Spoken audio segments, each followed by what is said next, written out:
ደሞስ ምን ይጎልባታል ብትባል ዮሐንስ 8:12 ላይ እኔ የዓለም ብርሃን ነኝ አለ። እሱ የዓለም ብርሃን ከሆነ ልጇ እመብርሃን ብትባል ምንድነው ነው? ምቀኝነት እኮ ነው። በራይ ድረስ ነው። እንዴው በማይደረስበት ይቀናል እንዴ? ትባሸቃላችሁ እንዴ? አላት ከፈለጋችሁ ሰይጣን አልላችኋል እንዴ? እሱን አትሰላለፉት? እንዴው ማርያም ምን አረጋቻችሁ? ምሕረት አዝላ በመጣች የዓለም ብርሃን ክርስቶስ ነው። እመብርሃን ደግሞ ድንግል ማርያም ናት። እመብርሃን ማለት ምንድነው የሚቸግር? ልጇ ብርሃን ነኝ አለ። እንደወለደችው ደግሞ ነገረው ያው ወንጌል። እንዴት እመብርሃን አትላትም? እምንንቀው እግዚአብሔር ነው። ማርያምን እመቤታችንን አይደለም የምንንቀው፣ እግዚአብሔርን መዳፈር ነው። ድንቁርና እንዲው ጥበብ ቤቷን ሰራች እንደተባለ ጥበብ ድንቁርና ቤቷን ሰራች፣ ሰባት ምሰሶም ማቆመች ያስብላል። እነዚህ እኮ አረ ትንቢተ ሕዝቅኤል ምዕራፍ 44 እኮ ስለ ማርያም የሚመለከት አይደለም ይላል። አይድረስ እኮ ነው እናንተ። ብልህና ጅል ተከራክረው አሉ፣ ጅል አሸነፋሉ። ምን ብሎ ሲባል እምቢ ብሎ እንዲሁ ይገርማችኋል እኮ እንደዚህ ነው። ምንድነው የሚለው? እምቢ እንደዚህ ነው። መልሱ ምንድነው? አይደለም እንደዚህ አይደለም ይባላል። እንዲሁ እኮ ይገርማል። እንዲሁ ምን ይሻላችኋል? ልብ ሳስበው በግራ ጡት ዝቅ ብላ ነው ያለች። እስቲ ኦፕሬሽን ላድርጋ ይባላል። ሳስበው ተብሎ ስራ አለ የለም። ባለሙያ ያለው የትኛው አካል የት ቦታ እንዳለ የሚያውቅ የትኛው ጥቅስ ለየትኛው እንደሆነ የሚያውቁ ለዘመኑ የቀረቡ ለጉዳዩ የቀረቡ ለእግዚአብሔር የቀረቡ ሶስቱንም የሚያሟሉ አባቶች ማርያም ናት ብለው ነግረውናል። የእመቤታችን ምልጃ ወደ ክርስቶስ የርቅ ሥራ የሚያደርስ ነው እንጂ የክርስቶስን ደም ተካክሎ ወይም እኩል ሆኖ ወይም ተደምሮ ወይም ተባብሮ እኩል ያድናል ማለት አይደለም። ሰውን ሁሉ እየሳባችሁ ወደ እኔ አምጡት ብሎ ሐዋርያትን የላከ አምላክ እናቱንም የምሕረት ገመድ አድርጎ እሱ በደሙ ወደ ሰጠን ይቅርታ እንድንደርስ ጫፋን ይዘን ወደሱ የምንሄድባት የምሕረት ሀብል ናት እመቤታችን። ሁለመናዋ ወርቅ ነው ማለት ስጋዋ ወርቅ፣ ነፍሷ ወርቅ፣ ህሊናዋ ወርቅ፣ ልቧ ወርቅ፣ ሕዋሳቷ ወርቅ፣ ስሟ ወርቅ፣ ሁለንተናዋ ገንዘብ የሆነ ጸጋን የተመላች እጅግሯ ገንዘብ የሆነ ናት እመቤታችን። እኛ እኮ እንደው ብዙ የሚጣል ያለን እንደ ዱባ በቤተ መቅደስ ውስጥ ተቀምጣ መልአክ እያነጋገራት ትዕቢት የሌለባት ጥበብን የተመላች እወቁኝ የማትል ልጇ በሆሳዕና እንኳን እንደው ግርግር ሰው ሁሉ ሲበዛ እንዴ የአምላክ እናት ፊት አድርጉኝ የማትል በትህትና እስቲ እዚህ ላይ እመቤታችን እንዲህ አለች ተብሎ ሰምታችኋል? ሐዋርያት አነጠፉ፣ ገሌ ፊት ሄደ፣ ጴጥሮስ እንዲህ አለ ሲባል እሷ እንዲህ ነኝ የማትል ይሄ አይገባኝም ይሄ ይገባኛል የማትል ስደት አይገባኝም ሳትል የተሰደደች መልካም ነገር ይገባኛል አክብሩኝ የማትል ትህትናን የተመላች ወርቅ። የሰው ልጅ የጠፋውን ሊያድን መጥቷል። የሰው ልጅ ክርስቶስ የጠፋውን ሊያድን መጣ። የጠፋውን ሊያድን ሲመጣ ወዴት መጣ? መጀመሪያ ወደ ድንግል ማርያም መጣ። እግዚአብሔር ድህነትን ይዞ ጉዞ የጀመረባት ገብቶ የከተመባት የድህነት ሀገር፣ የፈውስ ሙዳይ፣ የሃይማኖት ከተማ እመቤታችን ናት።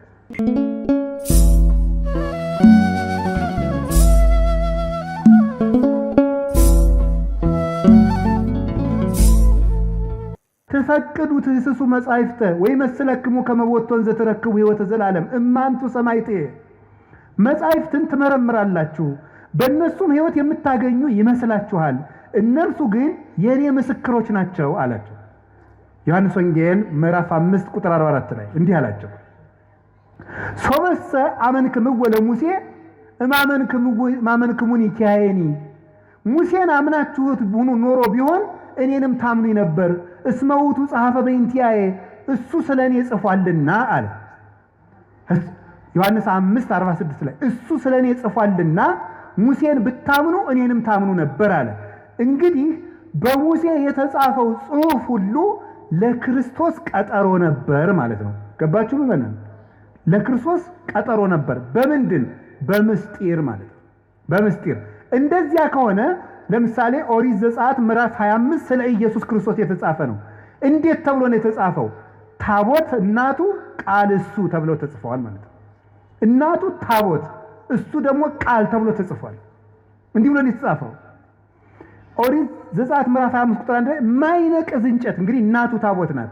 በታቦቱ ውስጥ የእግዚአብሔር ቃል አለ። ክርስቶስ ደግሞ ቃል ነው። በቀዳማዊ ሕልውናው ቃል ይባላል። ዮሐንስ ወንጌል ምዕራፍ 1 ቁጥር 1 ላይ በመጀመሪያ ቃል ነበረ ብሎ ቁጥር 14 ላይ ቃል ሥጋ ሆነ እንዳለ ክርስቶስ ቃል ይባላል። ስለዚህ በታቦት ውስጥ ቃል አኑርበት ማለት በታቦት በድንግል ማርያም ማህፀን ቃል ወልድ አድሮ ሥጋን ነፍሶ ስግው ቃል ክርስቶስ ሆነ፣ በተዋህዶ ራሱን ገለጠ ማለት ነው። ስለዚህ እመቤታችን ታቦት ናት። ክርስቶስ ምን ይሆናል? ቃል ይሆናል።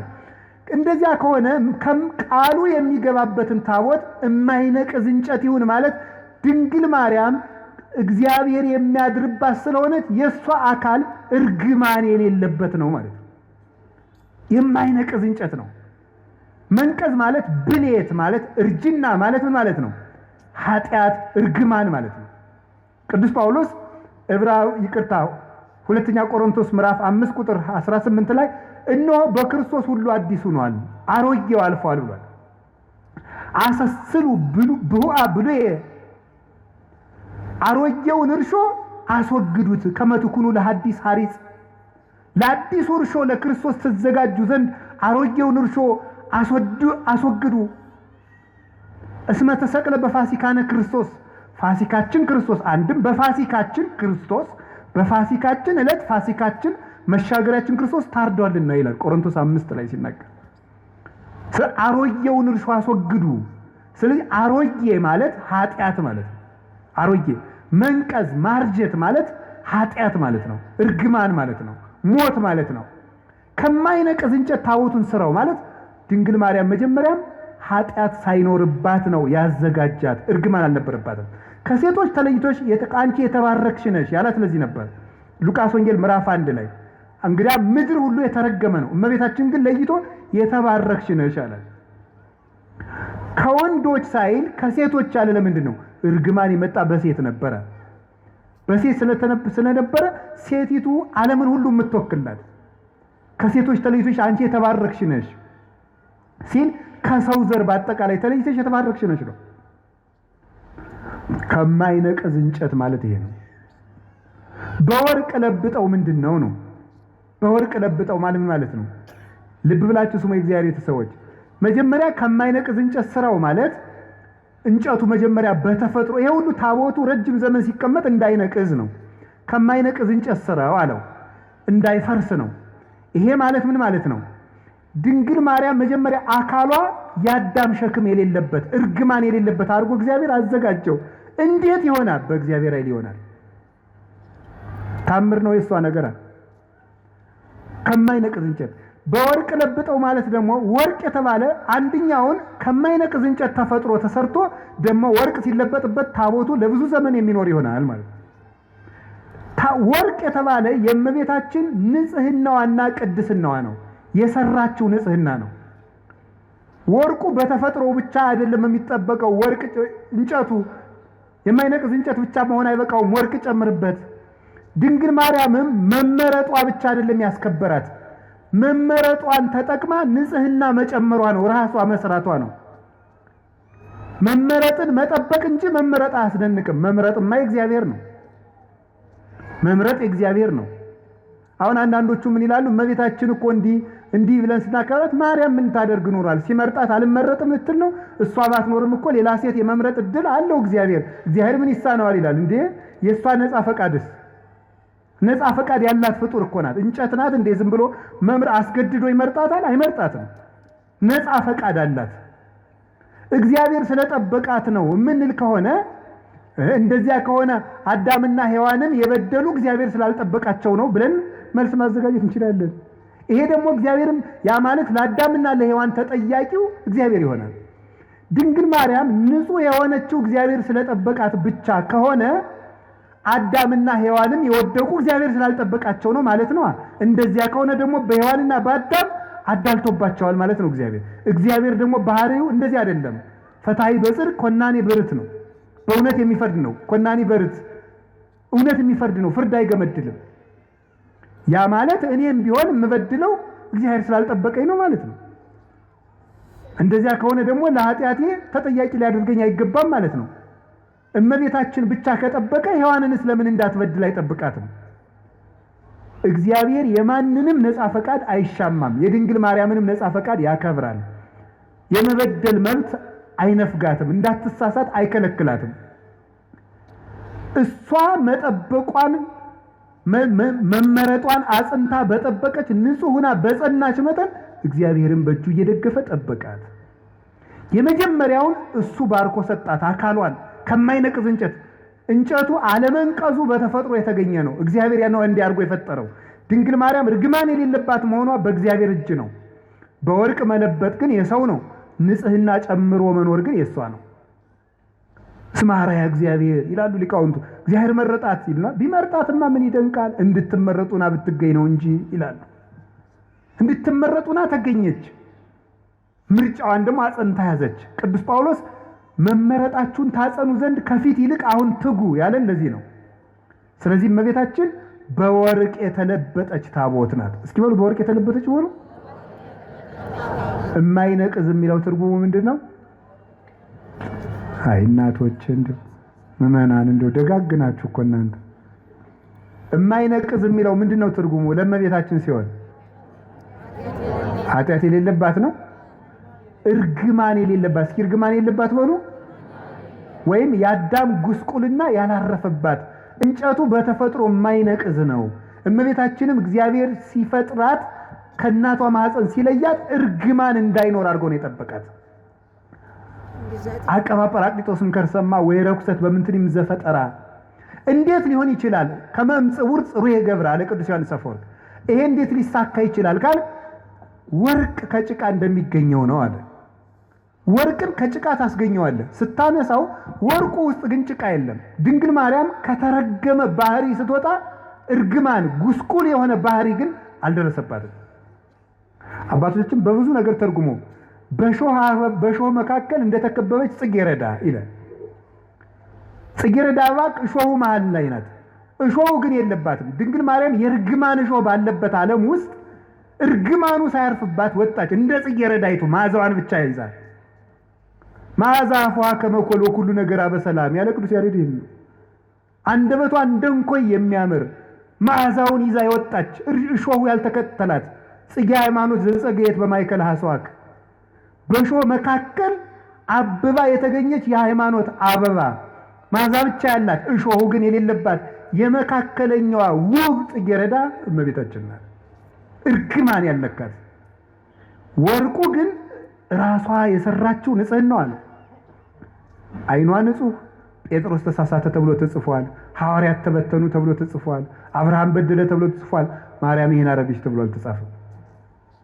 አንደበቷ ክርክም ያለ ነውር የሌለባት በእውነት ጠባቦት እህት ዘልዕቀት በቤተ መቅደስ በቤተ መቅደስ ውስጥ ተቀምጣ መልአክ እያነጋገራት ትዕቢት የሌለባት ትህት፣ ጥበብን የተመላች እወቁኝ የማትል ልጇ በሆሳዕና እንኳን እንደው ግርግር ሰው ሁሉ ሲበዛ እንዴ የአምላክ እናት ፊት አድርጉኝ የማትል በትህትና እስቲ እዚህ ላይ እመቤታችን እንዲህ አለች ተብሎ ሰምታችኋል? ሐዋርያት አነጠፉ፣ ገሌ ፊት ሄደ፣ ጴጥሮስ እንዲህ አለ ሲባል እሷ እንዲህ ነኝ የማትል ይሄ አይገባኝም ይሄ ይገባኛል የማትል ስደት አይገባኝም ሳትል የተሰደደች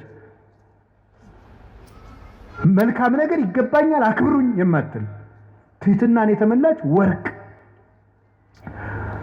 ትንቢተ ዘካርያስ ምዕራፍ 4 ቁጥር 2 ላይ ነብዩ ዘካርያስ ርየ ተቃወመ ማይቶት ዘካርያስ የወርቅ መቅረዝን አይቶት ነበረ። ምን ያለ ዘይትን የተመላ 7 አይጹቅ ያላት 7 ቅርንጫፍ ያላት 7 ቅርንጫፍ ያላት መቅረዝ ዘይት ያለባት ሁለንተሃ ወርቅ ይላል። ሁለመናዋ ወርቅ የሆነ መቅረዝ አየው ይላል። ትንቢተ ዘካርያስ ምዕራፍ 4 ቁጥር 2 ላይ ቅዱስ ያሬድ ይህን ወስዶ ይላል ዘሕዝቅኤል እጹት ምስራቅ ዘዘካርያስ ተቋም ዘወርቅ ማርያም ኢቲ ዘውዳሴሃ እሙቅ። የሕዝቅኤል የምስራቅ በር የዘካርያስ የወርቅ መቅረዝ ምስጋናዋ ተቀርቶ የማያልቅ ማርያም ናት ይላል። ሁለንተሃ ወርቅ ሁለመናዋ ወርቅ ነው ማለት ስጋዋ ወርቅ፣ ነፍሷ ወርቅ፣ ህሊናዋ ወርቅ፣ ልቧ ወርቅ፣ ህዋሳቷ ወርቅ፣ ስሟ ወርቅ፣ ሁለንተናዋ ገንዘብ የሆነ ጸጋን የተመላች እጅ እግሯ ገንዘብ የሆነ ናት እመቤታችን። እኛ እኮ እንደው ብዙ የሚጣል ያለን እንደ ዱባ ታውቃላችሁ። በቤተ ክርስቲያን ስርዓት ዱባ ለቤተ ክርስቲያን ስለት አይገባም። አይገርማችሁ? ፍትሐ ነገሥት አንቀጽ 17 ላይ አንቀጸ ምጽዋት ላይ ዱባ ለቤተ ክርስቲያን አያምጡ ይላል። ለምን? ዱባ ብዙ የሚጣላለው አያችሁ። የሚጣል ነገር የሚበዛባቸው ሰዎች ቤተክርስቲያን አይጉ ማለት ነው። ዱባቱ ነው። እሺ ዱባ ማለት የሚጣለው የሚበዛ ነው። እንደኛ እኮ ብዙ የሚጣል ነገር አለን። እንደው ብዙ ወጥቶ የሚወድቅ ጓዛ ምንን እንደው ይሄን እና ዱባቱና ቅልም አይገባም ይላል። ውስጡ መራራ ነውና መራራ ሰዎች በቤተክርስቲያን ርስት የላቸውም ማለት ነው። መራራ መሆን ክፉ ነው። ስለዚህ እመቤታችን ግን የሚጣል የሌላት አልብኪ ነውር ወይ ምንትኒ በላይሌኪ ኩለንታኪ ሰናይት እንታሃቤ ወዳጄ ሁለንተናሽ ውብ ነው ምንም ነውር የለብሽ ብሏታል ልጇ ሰሎሞን። በወርቅ የተለበጠችው ታቦት ማረግ አንዳች ነገር ያልተገኘባት የቅድስና ማህተም ያተማት የእግዚአብሔር ከተማ የመሰላሏ ጫፍ ላይ ይላል አይደለም እንዴ? የመሰላሏ ጫፍ ላይ እግዚአብሔር ተቀምጦባት ነበር ይላል። መሰላል እመቤታችን ናት። የመሰላሏ ጫፍ አይምሮዋ ነው። አይምሮዋ ውስጥ ህሊናዋ ውስጥ ከእግዚአብሔር ውጭ ምንም ገብቶባት የማታውቅ እንተ ኢርያ አይነ ንስር ዲያብሎስ ያልተመለከታት የታጠረች ገነት እጹቅ አዘቅተማ ህይወት የታጠረች አትክልት የተገጠመች የውሃ ጉድጓድ አዘቅተማ ህይወት የህይወት ውሃን ያፈለቀች የታተመች የውሃ ምንጭ እመቤታችን ናት። የእግዚአብሔር ታቦት ይሏችኋል ማርያም ናት። 2 ክንድ ከስንዝር ያለው ከአዳም እስከ ኖህ ያለው ጊዜ ነው። እሱ 2256 ዘመን ይሆናል። 1 ክንድ ከስንዝር የሚለው ከኖህ እስከ ሙሴ ያለው ነው 1644 ይሆናል። 1 ክንድ ከስንዝር ቁመት ወርድ ቁመት አቆልቋይ 1 ክንድ ከስንዝር የሚለው ደግሞ ከሙሴ እስከ እመቤታችን 1600 ይሆናል። ይሄን ስትገጥሙት 5500 ዘመን እንዲህ ያለ ታቦት አበጅ ማለት 5500 ዘመን ሲያልቅ የምትመጣ የእግዚአብሔር ማደሪያ ታቦት አለች ማለት ነው። 4 ቀለበት አብጅለት ማለት 4 ቀለበት ማለት አይን፣ ጆሮ፣ እጅ፣ አፍንጫ። ስለዚህ 4ቱን ቀለበት በወርቅ ለብጠው የወርቅ ቀለበት ማብጅለት ማለት እመቤታችን በጆሮዋ አልበደለችም፣ በአይኗ አልበደለችም፣ በአፍንጫዋ አልበደለችም፣ በእጇ ዳሳ አልበደለችም። 4ቱን ቀለበት ወርቅ አድርገው ማለት ሰው የሚበድላቸው በሮቿ ሁሉ የእመቤታችን ንጹህ ናቸው እንደጠራ ወርቅ። የስርየት መክደኛ የተባለ ድንግልናዋ ነው። መክደኛ የታተመ ድንግልና ነው። የታተመ ድንግልና በስርየት መክደኛው አነጋገር ስርየት ማለት ይቅርታ ነው። የስርየት መክደኛ ማለት በድንግል ማርያም ድንግልና በኩል እግዚአብሔር ይቅርታን ይዞ መጥቷል። ፈቂዶ ይፈውስ ትዝምደሰብ ተገምረ በማህፀነ ድንግል ታቢዮ ለኩሉ ኃይል እለ በሰማያት ማሂደር ባህሪየ ሰብን ነገደ ሰብን ላድን ባለ ጊዜ ከሰራዊተ መላእክት ተሰውሮ በድንግል ማርያም ማህፀን አደረ። እኔ እንደው ማርያም ምን አድርገልኛለች የሚለኝ ሰው ኢየሱስ ነው እንጂ የሚለኝ ሰው እግዚአብሔር ሰውን ላድን ብሎ የት ሄደ ብዬ ነው የምጠይቀው። እግዚአብሔር ሰውን ላድን ብሎ ወደ ማርያም መጣ ነው የማውቀው የማገኘው መጽሐፍ እኮ የሚለኝ። እግዚአብሔርን ሰውን ሊያድን መጣ እንዲህ አለ እኮ ጌታ። እስመ መጻ ወልደ እጓለ እመሕያው ከመ ይህስስ ወያድን ዘተሃጉለ የሰው ልጅ የጠፋውን ሊፈልግና ሊያድን መጥቷል አለ ማቴዎስ 18 ላይ። የሰው ልጅ የጠፋውን ሊያድን መጥቷል። የሰው ልጅ ክርስቶስ የጠፋውን ሊያድን መጣ። የጠፋውን ሊያድን ሲመጣ ወዴት መጣ? መጀመሪያ ወደ ድንግል ማርያም መጣ። እግዚአብሔር ድህነትን ይዞ ጉዞ የጀመረባት ገብቶ የከተመባት የድህነት ሀገር፣ የፈውስ ሙዳይ፣ የሃይማኖት ከተማ እመቤታችን ናት። ስለዚህ የስርየት መክደኛው ይቅርታ የተገኘበት ድንግልና ያላት የሔዋን ድንግልና ሞት ነበር ያመጣብን። የይቅርታ ድንግልና የማን ድንግልና ይቅርታ አምጥቶልናል? ይቅርታ እኮ ክርስቶስ ነው። ምህረት ክርስቶስ ነው። ጠለ ምህረት፣ የምህረት ዝናብ፣ የምህረት ጠል፣ የምህረት ውሃ፣ የምህረት ፀሐይ፣ የምህረት ብርሃን ክርስቶስ ነው። የምህረት ዛፍ ክርስቶስ ነው። የምህረት ፍሬ ክርስቶስ ነው። እሱን ያስገኘ ድንግልና የድንግል ማርያም ነው። ምህረት የሰጠ ድንግልና፣ ምህረት የፈሰሰበት ድንግልና፣ ምህረትን ዓለም ያሳየ ድንግልና የማርያም ድንግልና ነው። ዝም ብሎ ድንግልና አይደለም ጓዲድ። አብዩቱ ስብሐተ ድንግልናኪ ማርያም ድንግል ፍጽምት በድንጋሌ ሥጋ በድንጋሌ ነፍስ ህትምት የምትሆኝ እመቤታችን በክብረ ወሊድ ላይ የተሰጠች ክብረ ድንግልና አብይ ነው፣ ብዙ ነው፣ ገናና ነው ይላሉ ሊቃውንት ውዳሴ ማርያም ሲተረጉሙ።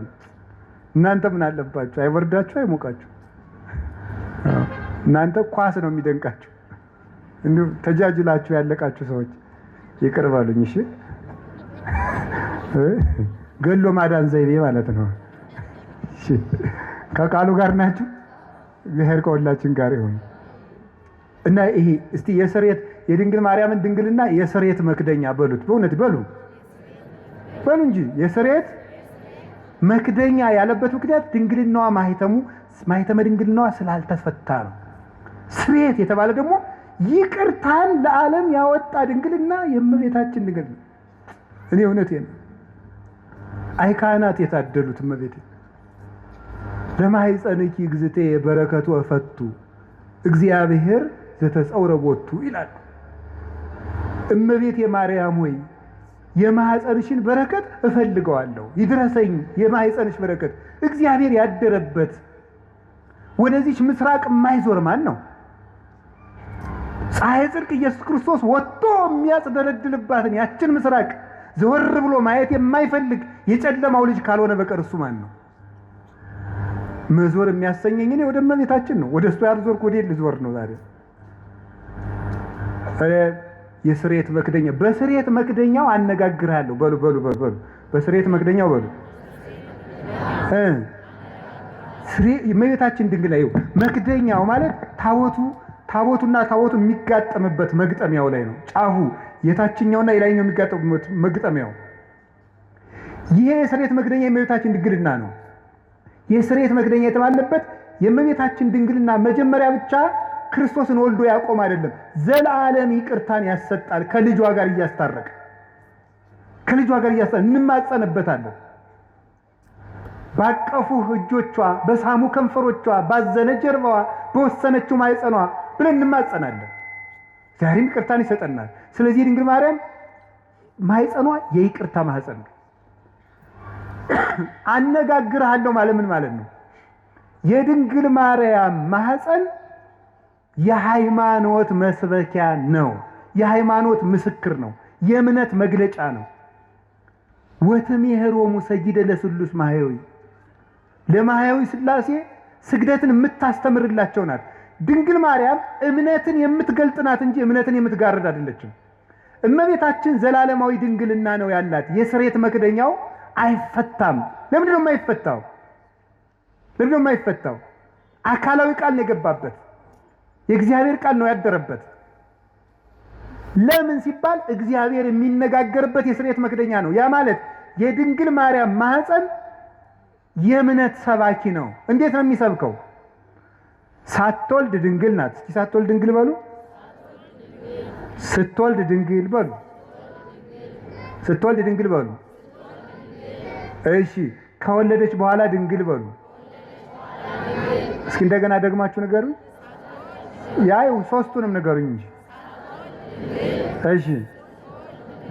እሺ ከወለደች በኋላ ይሄ ማለት ምን ማለት ነው?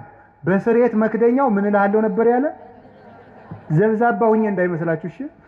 ነገርን ከነገር ለማገናኘት ነው የምደግመው። እሺ በስርየት መክደኛው ምን አረጋለሁ ነው ያለው? የስርየት መክደኛ ያልነው በሐዲስ ኪዳን ሲተረጎም ምንድነው? የእመቤታችን ምንድነው? ድንግልናዋ ነው የስርየት መክደኛ።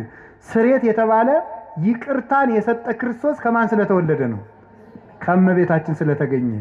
እንደዚያ ከሆነ ሳትወልድ ምንድናት? ድንግል በሉ። ቀጥሉ። ስትወልድ ከወለደች በኋላ ለምን በሉ እንጂ። ምን ያደርጋል ይሄ ስትሉ ለልጇ ምስክር ስለሚሆን። ምን? ኢየሱስ ክርስቶስ ሳይወለድ አምላክ በሉ፣ ሲወለድም አምላክ፣ ከተወለደ በኋላም አምላክ። ስለዚህ ዕብራውያን 13 ቁጥር 8 ላይ ኢየሱስ ክርስቶስ ዘትማልሙ ወክም መውት እስከ ለዓለም፣ ኢየሱስ ክርስቶስ ትናንትም ዛሬም እስከ ዘላለሙ ድረስ ያው ነው ይላል። ያው ነው። ሳትወልድ ድንግል፣ ሳይወለድ አምላክ፣ ስትወልድ ድንግል ሲወለድም አምላክ ከወለደች በኋላም ድንግል ከተወለደ በኋላም አምላክ ድንግልናዋ አለመለወጡ የልጇ አምላክነት ላለመለወጡ ማስረጃ ነው ማለት ለማይለወጠው ልጇ ምስክር እንድትሆን እሱ ሰው ቢሆንም አምላክነቱ ስላልተለወጠ እሷም ብትወልድም ድንግልናዋ አልተለወጠም ለልጇ ምስክር ናት በስርየተ መክደኛው አነጋግርሃለሁ ማለት አለመለወጤን የማልለወጥ አምላክ መሆኔን በማይለወጠው በእናቴ ድንግልና እነግርሃለሁ አስተምርሃለሁ ማለት ቅዱስ ዮሐንስ አፈወርቅ ሃይማኖተ አበው ምዕራፍ 31 ምዕራፍ 67 ቁጥር 31 ላይ እንዲህ ይላል እሰብክ መንገለ ድንግልና ለማርያም እንተ ትሰብክ እንተ ትከውን ስም አለቃል ይላል ለቃል ምስክር በምትሆን በድንግል ማርያም ድንግልና ክርስቶስን እሰብከዋለሁ ይላል ለቃል ምስክር በምትሆን በድንግል ማርያም ድንግልና ክርስቶስን እሰብከዋለሁ የድንግል ማርያም ድንግልና የክርስቶስ መስበኪያ ነው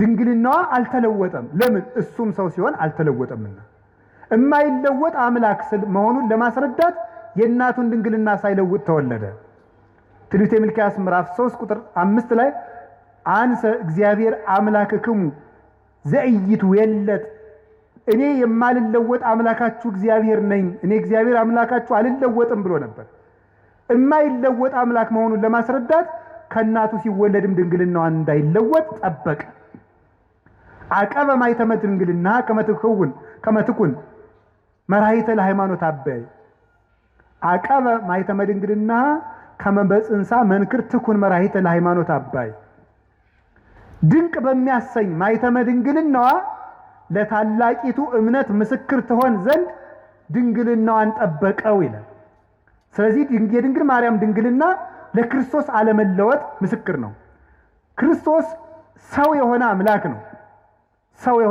ነው ሰው ብቻ አይደለም አምላክ ብቻ አይደለም ሁለትም አይደለም ነጠላም አይደለም ሰውነቱ በአምላክነት እንዳልተለወጠ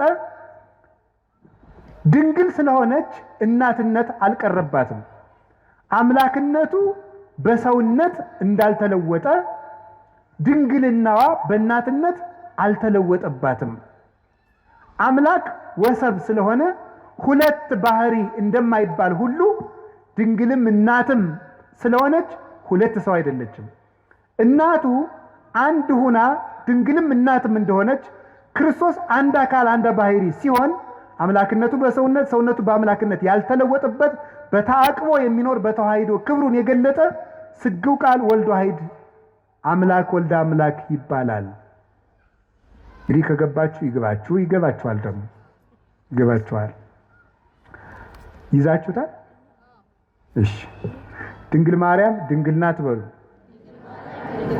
እሺ እናት ናት በሉ ክርስቶስሳ አምላክ ነው በሉ ሰው ነው በሉ ደግሞ ድንግል እናት ግን ሁለት ናት ክርስቶስ አምላክ ነው ሰው ነው ሁለት ነው አይደለም አንድ ባህሪ ነው ስለዚህ የተዋህዶ ምስክር ናት ማለት ነው የተዋህዶ ምስክር እንድትሆን ድንግልናዋን የጠበቀበት ምክንያት ለዚህ ነው ስለዚህ እግዚአብሔር በዚህ ነግሮናል ትንቢተ ሕዝቅኤል ምዕራፍ 44 ቁጥር 2 ላይ ድንግል ማርያም ድንግል ሆና የሆነችውና በዘላለም ድንግልና የቀጠለችው ድንግልናው ያልተለወጠው ለምንድን ነው ብትሉ አንደኛ ለልጇ ምስክር እንድትሆን ነው አሁን ባልኳችሁ የልጇን አለመለወጥ እንድትመሰክር የልጇን ተዋሂዶ እንድትመሰክር ለልጇ ምልክት እንድትሆን ትንቢተ ኢሳይያስ ምዕራፍ 7 ቁጥር 11 ላይ እግዚአብሔር ይውበክሙ ትእምርተ እግዚአብሔር ምልክት ይሰጣችኋል ድንግል በድንግልና ጸንሳ በድንግልና ተወልዳለች ስሙንም አማኑኤል ትለዋለች አለ ማቴዎስ ምዕራፍ 1 ቁጥር 23 ላይ በነቢይ የተነገረው ይፈጸም ዘንድ ስሙን አማኑኤል በለው ድንግል በድንግልና ተወልዳለች ስሙም አማኑኤል ይባላል የተባለ ይፈጸም ዘንድ አለ እግዚአብሔር ምልክት ይሰጣችኋል ድንግል ተወልዳለች አለ ድንግል ማርያም ዘላለማዊ ድንግልና ከሌላት ምልክትነቷ ምንድነው ምልክት የሆነችው እኮ ዘላለማዊ ድንግልና ስላላት ነው ያ ምልክት የተፈጸመባት ድንግል ደግሞ እመቤታችን እንደሆነች ወንጌላዊ ነግሮናል ስለዚህ ድንግል ማርያም የማይለወጥ ዘላለማዊ ድንግልና አላት ለምን ምስክር እንድትሆን ምልክት እንድትሆን ለሃይማኖት ማስረጃ እንድትሆን ወዲህም ደግሞ ለምንድን ነው የማይገባባት ሲባል ሌላ ባል አላገባችም፣ ሌላ ልጆችን አልወለደችም። ለምን? የኃያላን አምላክ እግዚአብሔር ስለገባባት። ሕዝቅኤል ምዕራፍ 44 ቁጥር 4 ላይ እንደተነገረው የሰራዊት ጌታ እግዚአብሔር ገብቶባታልና ሌላ አይገባባትም፣ ተዘግዳ እጹታት ነበር ለዓለም ለዘላለሙ ታትማ ትኖራለች። መልስ ለምን? እግዚአብሔር ስለገባባት። እግዚአብሔር ስለገባባት። አንዳንዶቹ ምን ሊሏችሁ ይችላሉ? አረ ትንቢተ ሕዝቅኤል ምዕራፍ 44 እኮ ስለ ማርያም የሚመለከት አይደለም ይላል። አይድረስ እኮ ነው እናንተ ደንቆሮና እንትን አሉ እንዴ ብልህና ጅል ተከራክረው አሉ ጅል አሸነፋሉ። ምን ብሎ ሲባል እምቢ ብሎ እንዲሁ ይገርማችኋል እኮ እንደዚህ ነው። ምንድነው የሚለው? እምቢ እንደዚህ ነው። መልሱ ምንድነው? አይደለም እንደዚህ ነው አይደለም ይባላል። እንዲሁ እኮ ይገርማል። እንዲሁ ምን ይሻላችኋል? ድንቁርና እንዲሁ ነውር ነው። ድንቁርና እንዲሁ ጥበብ ቤቷን ሰራች እንደተባለ ጥበብ ድንቁርና ቤቷን ሰራች፣ 7 ምሰሶም አቆመች ያስብላል። እነዚህ እኮ ነውር ነው። ስለ እመቤታችን አይደለም ለማለት ምንድነው ማስረጃ? አንድ እኮ እንዲሁ የመጽሐፍ ቅዱስ መንፈሳዊ ሕይወት አለ። በስነ ጽሑፍም ቢሆን ሕግ አለ። አንድ በስነ ጽሑፍም እኮ እንዲህ ነው ለተባለ ባለሙያዎቹ ሐሳብ ሲሰጡበት ነው። ባለሙያዎቹ ሐሳብ ይሰጡበታል። ሙያ አለው እኮ። ለሲያውን እኔ ብድግ ብዬ እኔ ስፔሻሊስት ዶክተር ነኝ ብል ምን ትላላችሁ? የመነኩስ ያበደ አትሉም? እንደዚህ እኮ ነው ሁላችሁ። ሙያ አለው ነው፣ ባለሙያውን ነው የምትጠራ። መቼም ኩላሊ ልብ ሳስበው በግራ ጡት ዝቅ ብላ ነው ያለች፣ እስቲ ኦፕሬሽን ላድርግ አይባልም። ሳስበው ተብሎ ስራ አለ የለም። ባለሙያ ያለው የትኛው አካል የት ቦታ እንዳለ የሚያውቅ፣ የትኛው ጥቅስ ለየትኛው እንደሆነ የሚያውቁ፣ ለዘመኑ የቀረቡ፣ ለጉዳዩ የቀረቡ፣ ለእግዚአብሔር የቀረቡ ሶስቱንም የሚያሟሉ አባቶች ማርያም ናት ብለው ነግረውናል። ሶስቱንም የሚያሟሉ ለዘመኑም ቅርብ የነበሩ በመጀመሪያው ክፍለ ዘመን፣ በሁለተኛው ክፍለ ዘመን፣ በሶስተኛው ክፍለ ዘመን፣ በአራተኛው ክፍለ ዘመን የነበሩ እነ ቅዱስ ኤፍሬም፣ እነ ቅዱስ ቄርሎስ ነግረውናል። እነ ቅዱስ ኤራቅሊስ ነግረውናል። ማርያም ናት የሕዝቅኤል ምስራቅ ብለው ቅዱስ ያሬድ ነግሮናል። ሊቁ ለእግዚአብሔር የቀረበው ለዘመኑ የቀረበው 6ኛው ክፍለ ዘመን የነበረው ሰማይ ድረስ ሂዶ ዜማን ቆንጥሮ ያመጣው እሱ ነግሮናል። አንተ የት ቤት ነህ እንደው ማን? ስለዚህ ለዘመኑ ቅርብ ናቸው፣ ለጉዳዩ ቅርብ ናቸው። መጻሕፍትን ጥሬ ቆርጥመው እግዚአብሔርን በሱባኤ እየጠየቁ የተማሩ ናቸው። ለእግዚአብሔር ቅርብ ናቸው። ሽንገላ ክዳት የሌለባቸው ሊቃውንት፣ ሐዋርያውያን አበውን የተከተሉ ሊቃውንት ማርያም ናት፣ የምስራቂቱ በር ማርያም ናት። ደሞስ ምን ይጎልባታል ብትባል ዮሐንስ 8:12 ላይ እኔ የዓለም ብርሃን ነኝ አለ። እሱ የዓለም ብርሃን ከሆነ ልጇ እመብርሃን ብትባል ምንድን ነው? በዚያውም የዓለም ብርሃን ኢትዮጵያ ናት የምትሉ ሰዎች አርፋችሁ ተቀምጡ። ኢትዮጵያ የዓለም ብርሃን የሚባል የጅል ስብስብ ነው። የምሬን ነው። የዓለም ብርሃን ክርስቶስ ነው እንጂ ኢትዮጵያ የዓለም ብርሃን ሆናም አታውቅም አትሆንምም። የዓለም ብርሃን ማን ነው? ክርስቶስ በሉ። የዓለም ብርሃን ማን ነው? ክርስቶስ ነው። ኢትዮጵያ የዓለም ብርሃን አይደለችም። ማን ያላችሁ እንደዚህ? ከቤተ ክርስቲያን ሰውን ለማጥፋት የሚዘየድ ስብስብ ነው። ብር ካጣችሁ ነግዱ። እኔ እውነቴን ነው። ነግዱ፣ ስሩ። እንዴ እውነቴን ነው። የኢትዮጵያ ሰው ብር መናቂያ ሰው ይወዳል፣ ስራ መናቂ ይወዳል። ብር ደግሞ ለ2,000 ብር ይላል። ወይ ጥጋ እንደው እናንተ እንዴ! አንዳንዱ ደግሞ ኩራት ራት ነው ይላል። እንደው ከመቸለት ወዲህ ነው ራቱ ነው የሚያውቁ ኩራት። እንደው እስቲ ቅመሰው እንደው እየኮራ 3 ቀንጠኛና እንደው ሲለበልብ ታገኘዋል።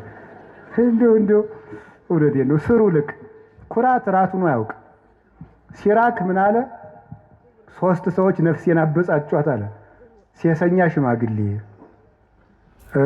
ንፉግ ባለጸጋ እና ትዕቢተኛ ድሃ እንደው ነፍሴን አበሳጯታል።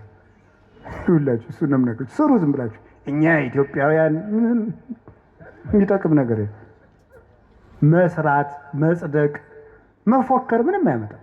መስራት፣ መጽደቅ፣ መልካም መሆን። ኢትዮጵያውያን መልከኞች፣ ሰራተኞች እንኳን የእግዚአብሔር መጽሐፍ እነ ሄሮዳትስ የታሪክ ጸሐፊዎች ሁሉ ምንድን ነው ኢትዮጵያውያን ማለት ጨዋታ የሚያውቁ ጥበብ የሞላባቸው ቤታቸውን ከመንገድ ዳር ሰርተው በሞት የብሉልኝ ይጠጡልኝ የሚያውቁ ሰውነታቸውን የሚያድሱበት የጠራ ውሃ ያላቸው መቼም እሱ ጸበል አይለን ነገር የተባረኩ ሕዝቦች ናቸው ተብሎ ተጽፎልናል። ያንን ነው መጠበቅ። ስለዚህ እንዲሁ ሲታጣ አሁን የሥራ መፍጠሪያ ሃይማኖት እየሆነ ስነ ስርዓት ያዙ። የዓለም ብርሃን ክርስቶስ ነው። እመብርሃን ደግሞ ድንግል ማርያም ናት። እመብርሃን እንዲሁ አንተ ወንጌል ምን አለ? አይን ምቀኛ ነው እንዲህ አለ። እንዲሁ አይን ምቀኛ ነው ወይ? ልጇ ብርሃን ከሆነ እናቱ ደግሞ ማለት እናት ነው። እመብርሃን ማለት የብርሃን እናት ነው። እንዲሁ ያማሃል። እመብርሃን ማለት ምንድን ነው የሚቸግርህ? ልጇ ብርሃን ነኝ አለ። እንደወለደችው ደግሞ ነገረው ያው ወንጌል። እንዴት እመብርሃን አትላትም? ምቀኝነት እኮ ነው። በራእይ ድረስ ነው። እንዲሁ በማይደረስበት ይቀናል እንዴ? ትባሸቃላችሁ እንዴ? ጠላት ከፈለጋችሁ ሰይጣን አልላችኋል እንዴ? እሱን አትሰላለፉትም? እንዲሁ ማርያም ምን አደረገቻችሁ? ምሕረት አዝላ በመጣች። ስለዚህ የእግዚአብሔር ሰዎች እመቤታችን የብርሃን እናቱ የፀሐይ ጽድቅ እናት ናት። ስለዚህ ለምንድን ነው ድንግል ማርያም ዘላለም ድንግል መሆን ያስፈለጋት ሲባል ቅድም እንዳልኳችሁ ለልጇ ምስክር እንድትሆንና እግዚአብሔር ስለገባባት ነው። በእግዚአብሔር ዙፋን ፍጡር አይቀመጥም። እኔ ቀናተኛ አምላክ ነኝ፣ ክብሬን ለሌላ አልሰጥም ይላል የሰራዊት ጌታ እግዚአብሔር። እግዚአብሔር የገባባትን ማህፀን እግዚአብሔር የተቀመጠበትን ዙፋን ማን ነው የሚቀመጥበት? እስቲ በሉ እንደው አሁን የቀበሌ አስተዳዳሪ በወረዳ አስተዳዳሪ ወንበር ይቀመጥ? እስቲ ሂድና ሞክራት። አሽሮ ይለቃል። የለም አይፈቀድም። እንደው መጠንን ታውቆ ነው። እሟይ ያቅምሽናል ሙያልም ያሉ አሉ አይደል ቄሴ። አንዲት እሟይ ብድግ ብለው የኔታ አቤት እንደው እኔ በህልሜ ታቦት ተሸክሜ ሰው እያጠኑ ህልም አይቼ አይ እሟይ እንደው ያቅምሽናል እንደው ከሆነም እኔ ታቦት ተሸክሜ እንደው አንቺ ብታጠኝ ይችላል። እንደው ባይሆን ያም አይሆንም እኮ ያም አይሆንም። እንደው በየት አልፎ ባይቲ ሐሊፈቂ ድጓታ ሚረቂ ያለ እንደው ነውር እኮ ነው። መጠን አለው ነው። አዎ እግዚአብሔር አባቶች ይላሉ በጳጳስ ወንበር ኤጲስቆጶስ አይቀመጥም፣ በንጉሥ ወንበር መስፍን አይቀመጥም። እግዚአብሔር በገባበት ዙፋን ፍጡር አይደርስም ፈጽሞ። እንዴት ያለስ ደፋር ሄሮድ ዮሴፍ ራ ያደረገው ጻድቅ ነው አይደል ያለው እንዴ? በዚያውስ ላይ ሐዋርያት እንኳን ክርስቶስን ከተከተሉ በኋላ ወደ ሚስት አልተመለሱ። እንደው ጴጥሮስ ሚስት ነበረው ይባላል። ጭራሽ እሷ አምላክን ወልዳ መልሳ ወደ ትዳር ተመለሰች ይባላል። ከቅዱስ ጴጥሮስ አንሳ ፈጽሞ ነውር ነው፣ ያላደለ ነገር ነው። የእግዚአብሔር ዙፋን ነው፣ ድፍረት ነው። እምንንቀው እግዚአብሔርን ነው። ማርያምን እመቤታችንን አይደለም የምንንቀው፣ እግዚአብሔርን መዳፈር ነው። እንዴት ትዳር ክቡር ነው ብሏል። ትዳር ክቡር የሆነው ለተፈቀደለት ነው። ትዳር ክቡር የሚሆነው ለሚጠቅመው ለተሰማራበት ለተፈቀደለት ነው። ሰው ሁሉ ወኩሉ ዘከመ ተጸውዐ ያሉ ሁሉም እንደተጠራበት አጠራር ይኑር ነው ያለ ቅዱስ ጳውሎስ። በንጽህና እኖራለሁ ያለ ይኑር እና ለድንግል ማርያም ግን የሁሉ መጠኑ አይደለም። ወንድ አላውቅም ሐሳብ የራሱ የለኝም እኮ ነው ያለችው። ቅዱስ ጎርጎርዮስ ዘንዚናዙና ዘኑሲስ የሚሉት እንደዚህ ብላ ስትናገር በቃ ዘግታ ጨርሳለች ማህተሟን ነው። ፈጽሞ ሐሳብ ራሱ ብልጭታ የሚባለው ራሱ መጥቶባት አያውቅም ስላለ የምታስበው እግዚአብሔርን ብቻ ነው። እንዲህ ያለች ነው የስርየት መክደኛ ያሰኘት ይሄ ነው። አማናዊት ታቦት እመቤታችን እንዳለ እመቤታችን ቅድስት ድንግል ማርያም ይሄ ታቦት ምን ያርፍበት ነበር? ብርሃን። እስቲ ብርሃን በሉ። አቤት ከድንግል ማርያም ምን ተገለጠ? ብርሃን በሉ እንጂ። ያ ብርሃን ማን ነው? ክርስቶስ ነው። ብርሃን ያረፈባት ታቦት እመቤታችን። ያንን ብርሃን ምን ይከበው ነበር አልኳችሁ? በሉ እንጂ ምን አለ? መንፈስ እግዚአብሔር ቅዱስ ይመጽእ ላዕሌኪ ወኃይለ ልዑል ይጼልለኪ። የእግዚአብሔር መንፈስ ባንቺ ላይ ይመጣል፣ የልዑል ኃይልም ይጋርድሻል።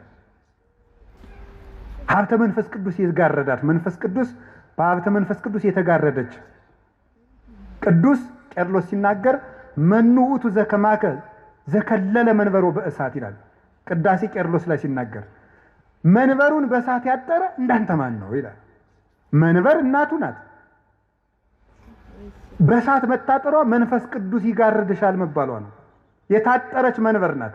ያችን እሳት ደፍሮ እንኳንስ ኧረ ተው ጎበዝ፣ እንኳን እመቤታችንን እኮ የሰማዩን ዙፋን እንኳን እናቷ አይደለም እኮ ያ ዙፋን፣ ያንን እኮ ኪሩቤል ፊታቸውን ሸፍነው ነው ማየት አይቻልንም ብለው ማርያም እመቤታችን እንኳን ሊዳስሳት ሰው በስጋዊ ፈቃድ ሊቀርብ ይቅርና የሰማዩን እንኳን ማየት አልተቻላቸውም። እቺ ደግሞ እናቱ ናት። ስለዚህ እመቤታችን ቅድስት ድንግል ማርያም የእግዚአብሔር ዙፋን ናት። ደመና መንፈስ ቅዱስ የጋረዳት ናት።